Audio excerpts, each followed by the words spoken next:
Parkinsonism நரம்பு சம்பந்தமான பிரச்சனைகள், நடுக்கம் அப்படிங்கிறது தான் மெயின் சிம்டமாக இருக்கும். வயதானவர்களுக்கு அதிகமாக இது பாதிக்கும். இந்த பார்க்கின்சோனிசம் நான் சொன்ன மாதிரி எல்டர்லி பேஷண்ட்ஸை நிறைய பாதிக்குதுங்க. இந்த மாதிரி அதாவது இந்த நடுக்கம், தலை தனியாக நடுங்கிற மாதிரி இருக்கிறது, கைகள் தனியாக நடுங்குது, கால்கள் நடுங்கிற மாதிரி இருக்கிறது, இதுதான் இதோட சிம்டமாக சொல்கிறாங்க. இந்த பிரச்சனை வர்றதுக்கு ஒரு ரீசன் இருக்கும். நாங்கள் ஒவ்வொரு பதிவுலேயும் உங்களுக்கு ஒவ்வொரு கிளாரிட்டி கொடுத்துட்டே இருக்கிறோம். ஸோ அந்த வகையில் ஒவ்வொரு பிரச்சனை வர்றதுக்கான காரணம் அப்படிங்கிற ஒரு விஷயம் கண்டிப்பாக நம்ம உடம்புக்குள்ளே இருக்கக்கூடுங்க. இப்போ நம்ம ஒரு விஷயம் நம்ம ஃபேஸ் பண்ணுறோம் இல்லைங்களா, உதாரணத்துக்கு தலை வலிக்குது, கழுத்து வலிக்குது, முழங்கால் வலிக்குது.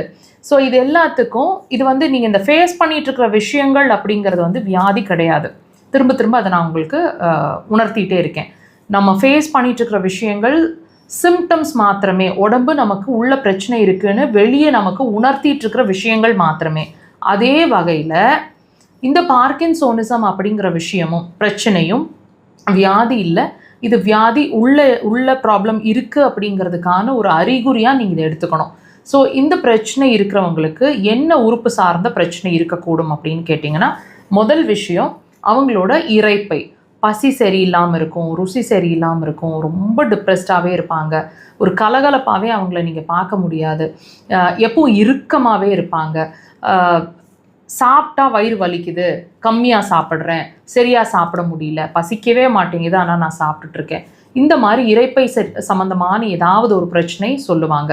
மோஷன் போகும்போது பர்டிகுலராக முழுசாக போகுது, டைஜஸ்ட் ஆக மாட்டேங்குது, உணவுப் பொருட்கள் முழுசாகவே வந்துட்டுருக்கிற மாதிரி இருக்குது, ரொம்ப டயர்டாக வீக்காக இருக்கிற மாதிரி இருக்குது, இதெல்லாம் சொல்லுவாங்க.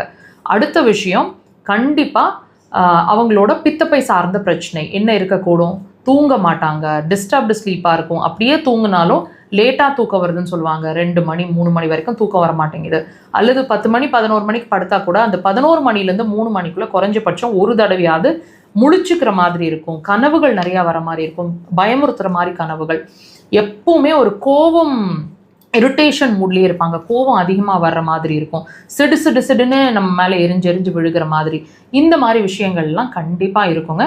ஸோ இதுதான் இந்த பார்க்கின்சோனிசம் வர்றதுக்கான காரணம் அப்படிங்கிறது அக்குபஞ்சரில் சொல்லப்படுது.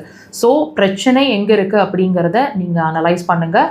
இப்போது ஓரளவுக்காவது உங்களோட பிரச்சனைக்கான காரணம் என்ன, ஏன் நம்ம மெடிசன்ஸ் ஒர்க் பண்ண மாட்டேங்குது, ஏன் அது கண்ட்ரோலிங் ப்ராசஸ்லேயே வச்சுருக்குது, ஏன் அதுக்கான சொல்யூஷன் நம்மளால்